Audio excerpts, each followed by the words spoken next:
This is Courtney Elliott, and I am here showing you how to create an online gradebook using Google Sheets.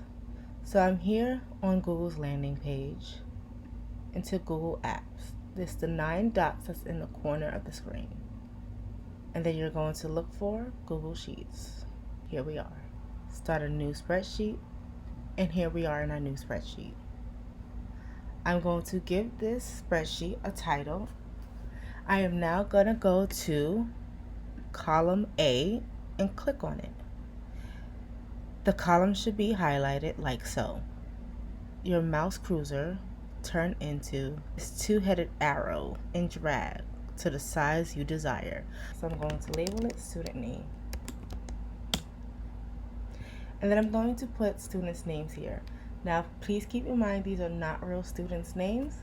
These are just placeholders to show as an example. So what I'm going to do is I'm going to click A and then go to View right up here. And I'm going to go down to Freeze. And what I do is I say freeze one row. There we go. Now once again, I'm going to click A. And then I'm going to, once again, go to View, Freeze, one column.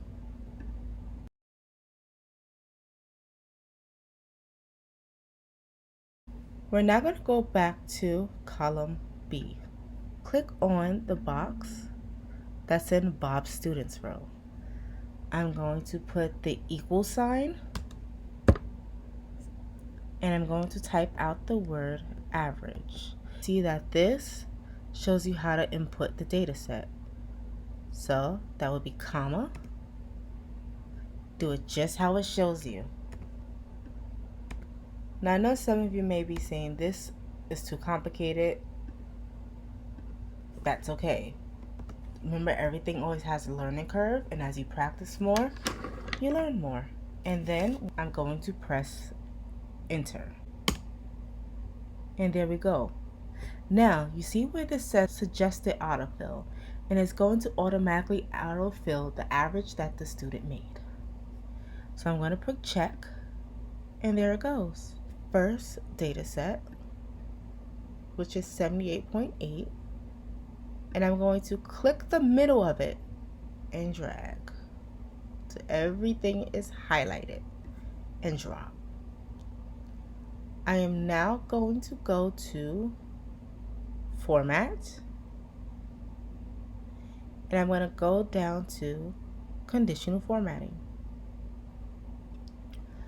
Now, conditional formatting will just help you color code your data according to the rules you see fit.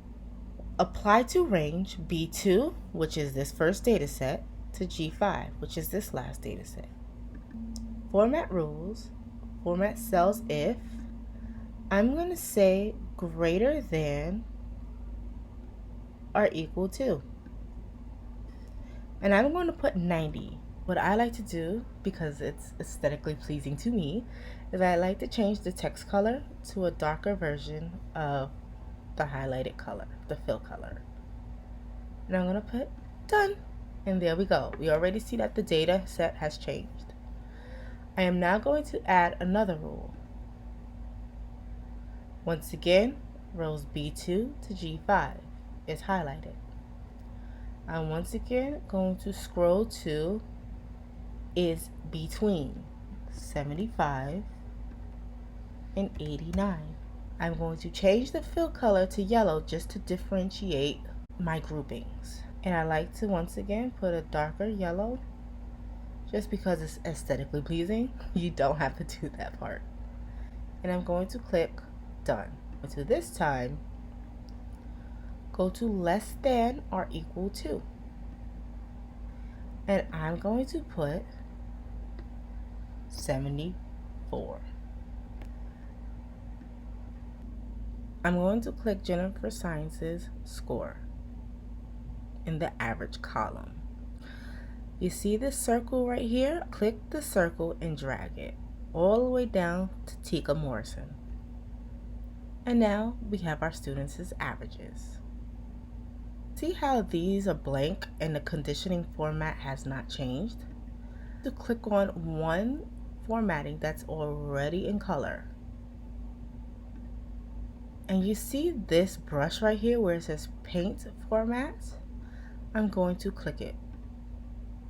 And now I'm going to drag it over all the blank data sets. And look what happens. It automatically changes, and it also adapts to the conditional statements that I create before.